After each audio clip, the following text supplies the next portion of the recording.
Oh, hindi na to. Sa kanya rin ba to?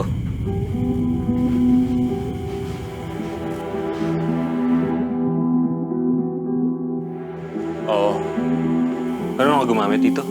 Oo. Tinuruan ako ng lolo mo noon. Kahit nga ito, nakikita mo yan yung nasa likuran mo. Alam mo ba na nung 13 years old ako, nirigalo sa akin yan ng lolo mo. Piruin mo, sino ba naman tatay ang magre-regalo sa kanyang batang anak ng tunay na baril, di ba? Si Lolo. Pero wala nang mga papeles yung mga yan, kaya mas mabuti sirain na natin. Baka pwedeng turuan mo muna ako bago natin sirain.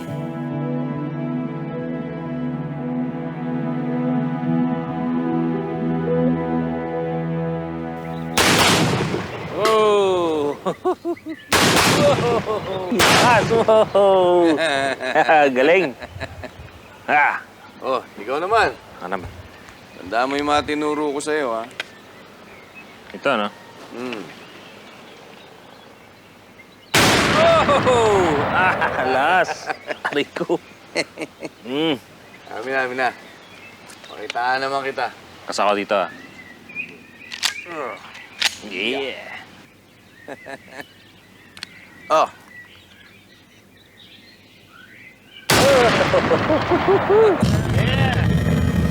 At last.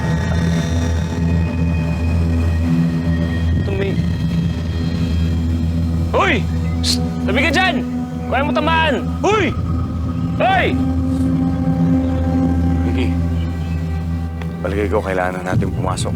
Sira Hirap na, ulo yata. tayo taga rito eh. Baka mamaya kung ano pang gawin sa atin yan. Hiran, dali! Tumabala! Dito. Baliw.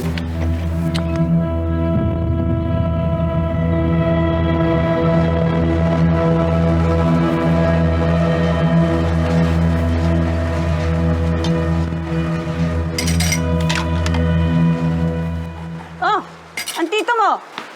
Bumalik po sa bahay. Tinignan lang po yung mga lumang dokumento. Ah?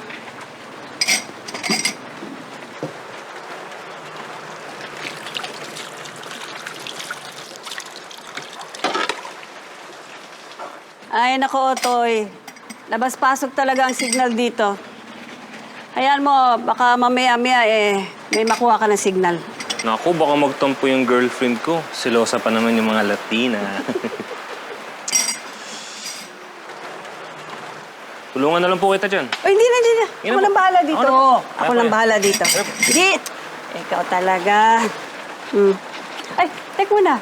Miggy, gaano katagal ka na ba sa Amerika? Magsasampung taon na po this November. Nung 15 anyos po ako kasi namatay si nanay. Nag-sponsor po si Tito Gaspar. Kaya ang laking utang na loob ko po sa kanya talaga. Parang tatay ko na nga siya. Bait talaga ng tito mo, ano? Papagbigay pa. Sobra.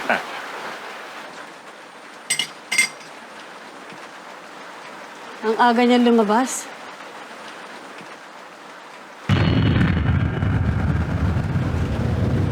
Nakita namin yan kanina eh.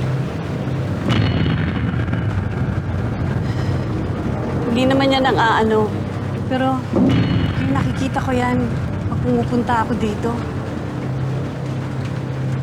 Lagi akong kinikilabutan. Ano ba yung mga yan?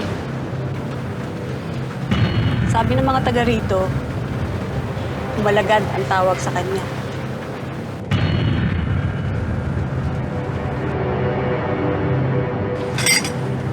Sige, teka muna. Maiwan muna kita. May ako na pa dito.